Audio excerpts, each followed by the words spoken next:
Hello everyone, welcome to my YouTube channel. आप सभी का स्वागत है हमारे आज के इस वीडियो में।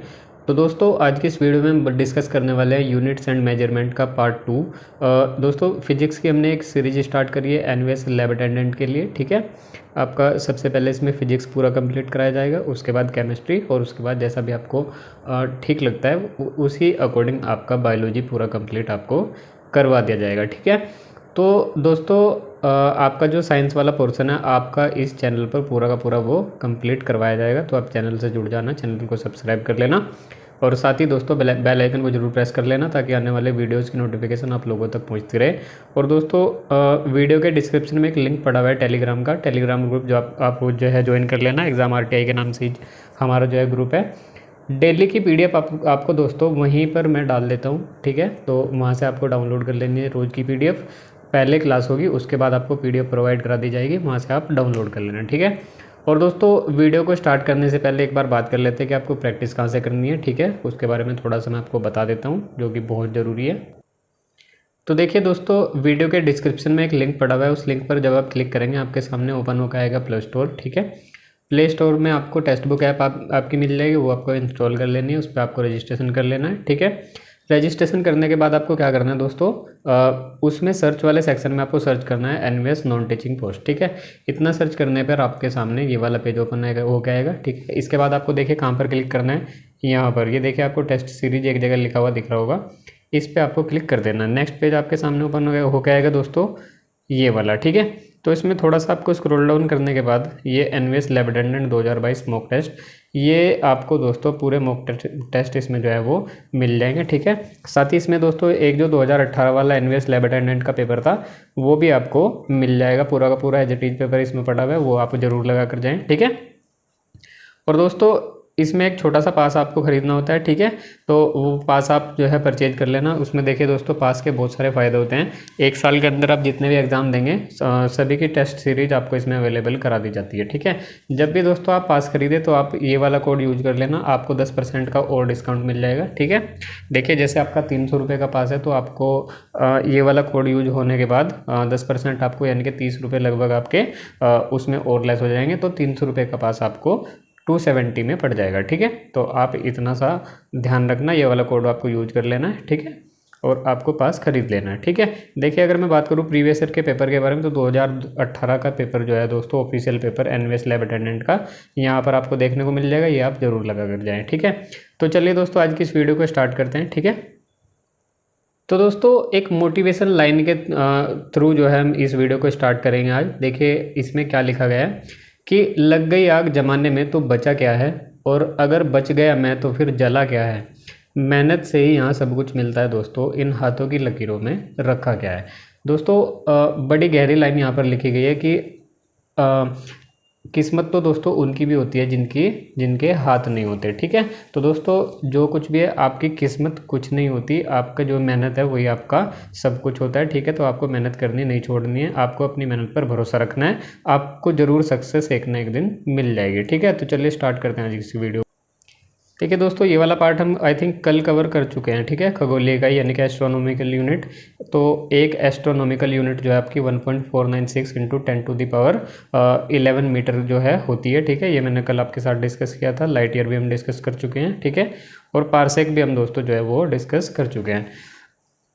अब देखिए दोस्तों, आज की इस वीडियो को जो स्टार्ट करेंगे वो यहाँ से करेंगे। ठीक है, नेक्स्ट वाला पार्ट यहाँ पर कुछ लिखा गया है दोस्तों, द्रव्यमान के कुछ मात्रक जो हैं वो लिखे गए हैं। ठीक है, जिनका कन्वर्जन आपको करना है। डायरेक्टली एग्जाम में आपसे पूछ लिया जाता है 1 नंबर का क्वेश्चन। ठीक है, तो आपको इजीली उस क्वेश्चन को सॉल्व कर लेना है। ठीक है, देखिए कैसे करेंगे।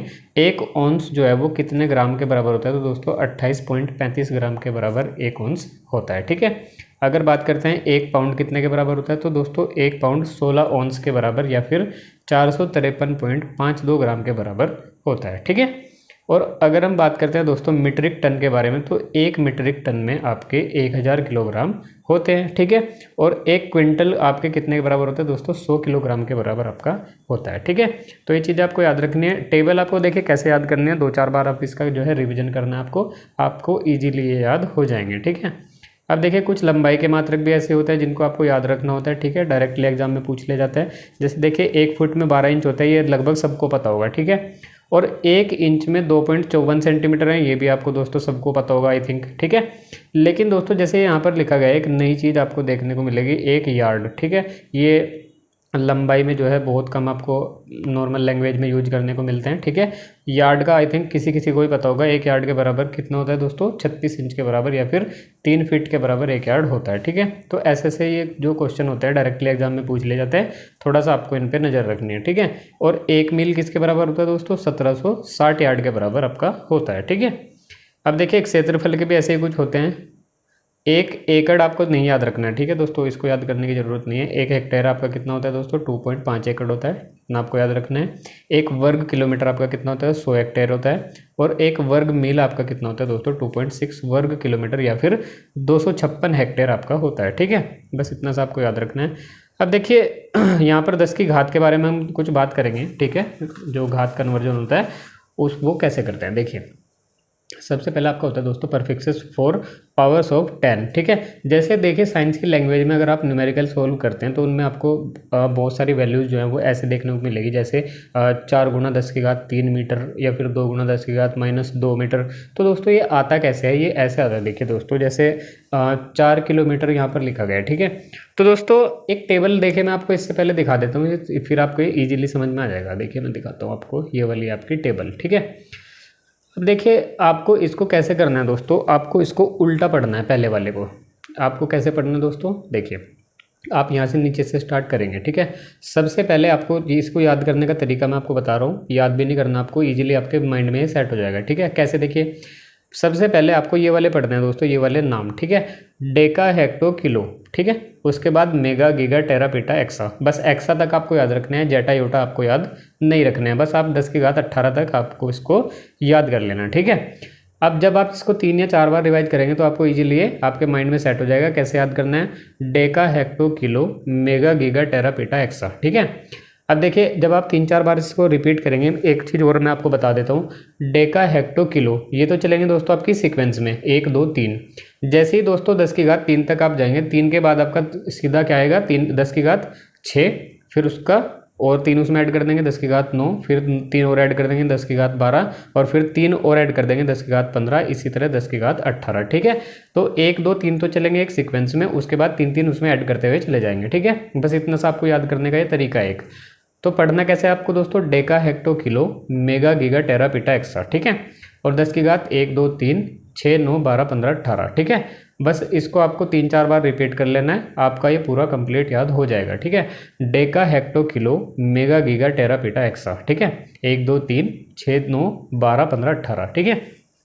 और दोस्तों इस वाले को क्या करना है आपको, इस वाले को याद करना है आपको सीधा जैसे लिखा हुआ है, ठीक है। इसमें कैसे पढ़ेंगे आप, देखिए deci, centi, milli, micro, nano, pico, femto, atto, ठीक है। एटो तक आपको याद रखना है बस। अब इसमें भी दोस्तों आपको क्या करना है, 10 की घात -1 2 3, उसके बाद 6 9 12 15 18, ठीक है। Deci, centi, milli, micro, nano, pico, femto, एटो 3-4 बार दोस्तों आप जब यहाँ पर पढ़ेंगे आपको यहीं का यही टेबल पूरी याद हो जाएगी, ठीक है। अब देखिए अगर मैं बात करता हूँ वहाँ पर 4 किलोमीटर लिखा हुआ है, तो दोस्तों किलो का अर्थ क्या होता है यहाँ पर देखिए मैं आपको समझा देता हूँ। डेका, हेक्टो, किलो, ठीक है। अगर डेका है तो 10 की घात 1, हेक्टो है तो 10 की घात 2, किलो है तो 10 की घात 3। तो दोस्तों मैं इजीली इसको क्या कर सकता हूँ, देखिए मैं आपको समझाना क्या चाह रहा था, ये वाला समझाना चाह रहा था मैं आपको कि 4 किलोमीटर कितने मीटर के बराबर होता है। तो दोस्तों अगर हम किलो को यहाँ से हटाएंगे, यानी कि के को अगर हमको हटाना है तो किलो की वैल्यू यहाँ पर रखनी पड़ेगी। और दोस्तों वहाँ पर 10 की घात कितनी वैल्यू है किलो की, 3, तो 3 जीरो आपके यहाँ पर लग जाएंगे, ठीक है।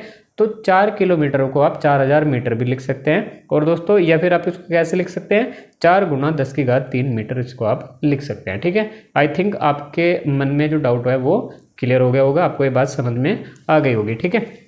तो ऐसे जो 10 के परफिक्सेस होते हैं उनको हम लेके चलते हैं, ठीक है। आपको टेबल कैसे याद रखनी है दोस्तों, deca, hecto, kilo, giga, mega, giga, tera, peta, exa, ठीक है। ऐसे आपको याद रखनी है।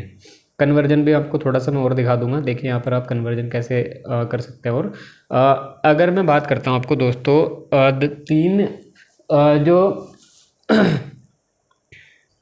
3 माइक्रोमीटर कितने मीटर के बराबर होता है, तो दोस्तों आप ये वाली टेबल देखेंगे, माइक्रो किस में आता है, इसमें, डेसी सेंटी मिली माइक्रो। तो माइक्रो पे दोस्तों 10 की घात कितनी है, -6। तो आप सीधा सीधा माइक्रो यहाँ से हटाकर 10 की घात -6 इसमें गुना कर देंगे तो 3 गुणा 10 की घात -6 मीटर आपका 3 माइक्रोमीटर के बराबर होता है। ठीक है, तो आई थिंक आप ये चीज़ समझ गए होंगे। ठीक है, ऐसे आपको क्या करना है, आपको कन्वर्ट करनी है वैल्यूज़। ठीक है, तो चलिए दोस्तों और आगे बढ़ते हैं। अब देखिए कुछ मैं आपको मापक यंत्रों के नाम बता देता हूँ जिनको एग्जाम में डायरेक्टली पूछ लिया जाता है। बहुत सारे ऐसे आपके मापक यंत्र होते हैं जो डायरेक्टली एग्जाम में पूछे जाते हैं। देखिए सबसे पहले अगर मैं बात करता हूँ आपका अल्टीमीटर के बारे में, तो दोस्तों अल्टीमीटर क्या होता है, आपका measures altitude used in aircraft. तो दोस्तों उड़ते हुए विमान की जो ऊंचाई है उसको किससे मापा जाता है, आपका अल्टीमीटर से आपका मापा जाता है। ठीक है, एग्जाम में आपसे क्वेश्चन कैसे पूछा जाएगा कि उड़ते हुए विमान की ऊंचाई किस मापक यंत्र द्वारा मापी जाती है, और 4 आपको ऑप्शन दे दिए जाएंगे। ठीक है, जिनमें से एक अल्टीमीटर भी होगा। तो आपको किस पे क्लिक करना है, आपका अल्टीमीटर पे आपको क्लिक करके आना है। ठीक है, उसके बाद दोस्तों आता है आपका अमीटर। ठीक है, तो दोस्तों measures strength of electric current, विद्युत धारा को मापने के लिए किसका उपयोग किया जाता है, आपका अमीटर का उपयोग किया जाता है। ठीक है, अब देखिए दोस्तों एटमॉस्फेरिक प्रेशर या फिर वायुमंडलीय दाब को किससे मापा जाता है, आपका बैरोमीटर से मापा जाता है। ठीक है, और दोस्तों वायु की गति और दिशा किससे मापी जाती है, आपकी एनीमोमीटर से आपकी मापी जाती है। ठीक है, तो ये आपको याद रखना है। और थोड़े से मैं बात कर लेता हूँ अगर फेदोमीटर, तो दोस्तों डेप्थ ऑफ द ओशियन, समुद्र की गहराई को किससे मापा जाता है दोस्तों, फेदोमीटर से आपका मापा जाता है। ठीक है, ये आपको याद रखना है, फेदोमीटर से क्या मापा जाता है, समुद्र की गहराई। ठीक है, दूसरा आपका दोस्तों क्या होता है, आपके गैल्वेनोमीटर। ठीक है, मेजर्स इलेक्ट्रिक करंट, दोस्तों इसमें धारा और दिशा दोनों मापी जाती है गैल्वेनोमीटर से, ये भी आपको याद रखना है। ठीक है, उसके बाद आता है दोस्तों हाइड्रोमीटर, तो रिलेटिव डेंसिटी ऑफ लिक्विड्स, दोस्तों द्रवों का घनत्व जो है वो इससे मापा जाता है हाइड्रोमीटर से। ठीक है, देखिए इसके नाम में हाइड्रो आ रहा है। ठीक है, इसमें आपको कंफ्यूज नहीं होना है, एक होता है आपका हाइग्रोमीटर और एक होता है दोस्तों हाइड्रोमीटर। ठीक है, याद कैसे रखना है आपको, हाइड्रोमीटर से दोस्तों देखिए जो लिक्विड्स होते हैं वो क्या होते हैं, द्रव होते हैं। ठीक है, और हाइड्रो किसको हम बोलते हैं, पानी को। ठीक है, तो दोस्तों लिक्विड्स की जो घनत्व होता है लिक्विड्स का, वो किससे मापा जाता है, आपका हाइड्रोमीटर से मापा जाता है। और दोस्तों लेवल ऑफ ह्यूमिडिटी यानी आर्द्रता किससे मापी जाती है, आपकी हाइग्रोमीटर से मापी जाती है। ठीक है, एक होता है दोस्तों आपका हाइड्रोमीटर और दूसरा होता है हाइग्रोमीटर। ठीक है, अब देखिए रिलेटिव डेंसिटी आपकी कैसे निकाली जाती है, मैं आपको एक बार थोड़ा सा ये भी बता देता हूँ। यहाँ पर रिलेटिव डेंसिटी दोस्तों पानी की डेंसिटी से उसकी डेंसिटी कंपेयर की जाती है, वही आपकी रिलेटिव डेंसिटी आपकी होती है। ठीक है, देखिए अगर मैं पानी की बात करता हूँ दोस्तों, तो पानी की जो डेंसिटी होती है वो होती है 1000 किलोग्राम पर मीटर क्यूब होती है। ठीक है, अब देखिए हमें रिलेटिव डेंसिटी जो है वो पारे की निकालनी है। ठीक है, तो पारे की हम कैसे निकालेंगे, पारे की डेंसिटी होती है दोस्तों 13600 किलोग्राम पर मीटर क्यूब। ठीक है, तो इससे हम क्या करेंगे दोस्तों, इसको पानी की डेंसिटी से हम डिवाइड कर देंगे। ठीक है, किलोग्राम से मीटर पर मीटर क्यूब से किलोग्राम पर मीटर क्यूब आपका कट जाएगा और 3 जीरो से आपकी 3 जीरो कट जाएंगी। ठीक है, तो 2 जीरो से 2 जीरो कट जाएंगे और 13.6 जो है वो आपकी पारे की रिलेटिव डेंसिटी आपकी निकल कर आ जाएगी। ठीक है, तो ऐसे आपको ये सब निकालना है, बहुत ईजीली आप इसको निकाल सकते हैं। ठीक है, आगे देखिए कुछ और यंत्रों की हम बात कर लेते हैं। इसमें आता है आपका मैनोमीटर। ठीक है, तो दोस्तों प्रेशर ऑफ गैसेस, गैसों का दाब मापने के लिए आपका मैनोमीटर का प्रयोग आपका किया जाता है। ठीक है, उसके बाद आपका आता है दोस्तों माइक्रोस्कोप, तो to obtain a magnified view of small objects, छोटी छोटी वस्तुओं को बड़ा करके देखने के लिए काम यूज करते हैं, माइक्रोस्कोप का यूज हम करते हैं। ठीक है, उसके बाद आता है आपका दोस्तों स्फिग्मोमीटर। ठीक है, स्फिग्मोमैनोमीटर इसको सही से बोलते हैं, मेजर्स ऑफ ब्लड प्रेशर, रक्त का दाब। दोस्तों डॉक्टर जब आपकी आर्म यानी कि भुजा पर लगाकर वो आपका ब्लड प्रेशर नापते हैं, उसको हम बोलते हैं स्फिग्मोमैनोमीटर। ठीक है, और दोस्तों स्टेथोस्कोप क्या होता है दोस्तों, जो डॉक्टर्स अपने गले में लगा के रखते हैं, गले में लटका के रखते हैं और आपकी चेस्ट या फिर बैक पर लगाकर आपके लंग्स और आपके हार्ट की जो है वो साउंड सुनते हैं। ठीक है, उसको हम बोलते हैं स्टेथोस्कोप। ठीक है, तो आपकी हार्ट्स और लंग्स के साउंड को एनालाइज करने के लिए डॉक्टर्स जिस यंत्र का उपयोग करते हैं उसको हम बोलते हैं स्टेथोस्कोप। ठीक है, अब देखिए इसके बाद हम बात करते हैं दोस्तों टैकोमीटर। तो दोस्तों घूर्णन गति, देखिए अगर मैं बात करता हूँ आपसे, जैसे कोई मोटर की शाफ्ट जैसे घूमती है दोस्तों, तो वो कितने राउंड पर मीटर आपकी गति कर रही है, रोटेशनल स्पीड जो है वो मापने के लिए किसका प्रयोग करते हैं हम, टैकोमीटर का प्रयोग करते हैं। ठीक है, तो अब देखिए कुछ क्वेश्चन आंसर यहाँ पर दिए गए हैं जो कि आरआरबी में पूछे गए हैं। ठीक है, तो दोस्तों जैसे ये क्वेश्चन है आपका, ज्योति तीव्रता का मात्रक क्या होता है आपका, कैंडिला, ये मैंने कल आपको बताया था।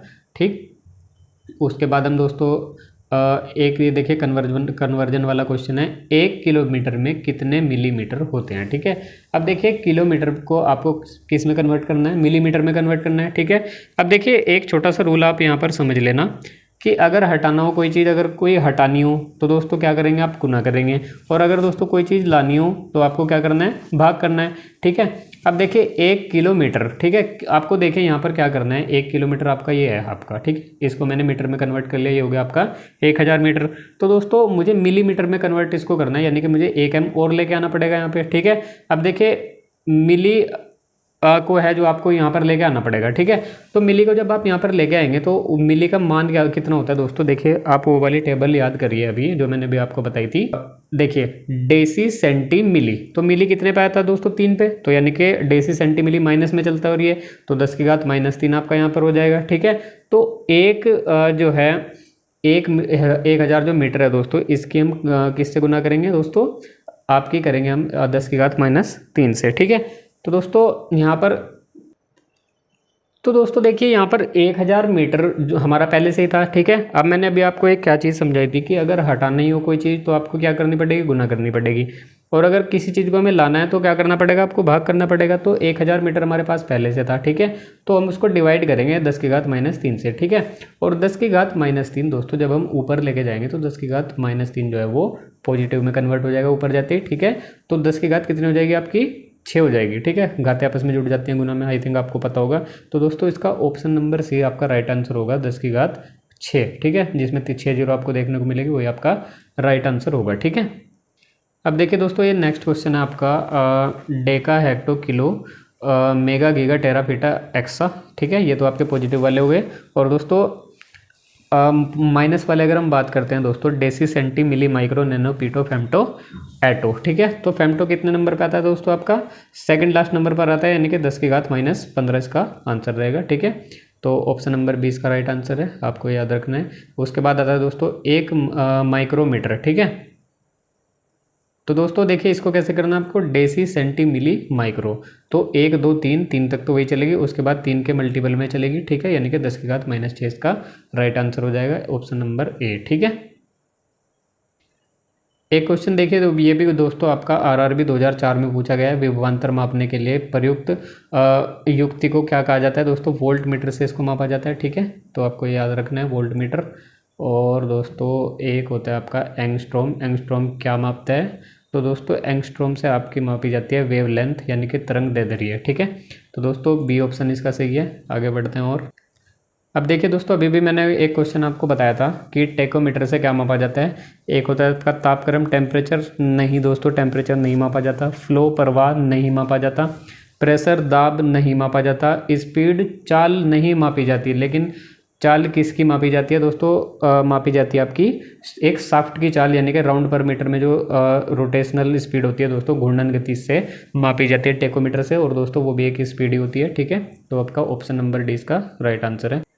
और दोस्तों ये है आपका एन्यूमोमीटर का उपयोग किससे मापने के लिए किया जाता है, तो दोस्तों पवन का वेग या फिर हवा की गति से मापी जाती है एन्यूमोमीटर से। तो दोस्तों ये आपका जो है यूनिट्स एंड मेजरमेंट यहाँ पर आपका कंप्लीट हो जाता है पूरा चैप्टर। ठीक है, तो कल हम नए चैप्टर से स्टार्ट करेंगे, देखते हैं दोस्तों कौन सा चैप्टर नेक्स्ट स्लाइड में आएगा। ठीक है, तो कल हम एक नया चैप्टर डिस्कस करेंगे, 2 लेक्चर में आपका या फिर 2 वीडियोज़ में आपका यूनिट्स एंड मेजरमेंट आपका कंप्लीट हो जाता है। ऐसे हम धीरे धीरे करके पूरा फिजिक्स कंप्लीट कर लेंगे। उसके बाद जो भी आपको ठीक लगेगा केमिस्ट्री या बायोलॉजी, उसके बाद वो वाला डिस्कस कर लेंगे। ठीक है, तो चलिए दोस्तों मिलते हैं अगली वीडियो में, तब तक के लिए goodbye, thank you so much. दोस्तों चैनल को है जो सब्सक्राइब जरूर कर लेना, साथ ही बेल आइकन को जरूर प्रेस कर लेना, और दोस्तों हमारे टेलीग्राम ग्रुप से आप जरूर जुड़ जाना, सारी पीडीएफ्स आपको वहीं पर प्रोवाइड होती रहेंगी। ठीक है, कल मैंने पीडीएफ दोस्तों नहीं डाली थी, कल वाली और आज वाली दोनों इकट्ठी मैं आज डाल दूंगा। ठीक है, दोनों आपको पीडीएफ मिल जाएंगे टेलीग्राम ग्रुप में। ठीक है, तो चलिए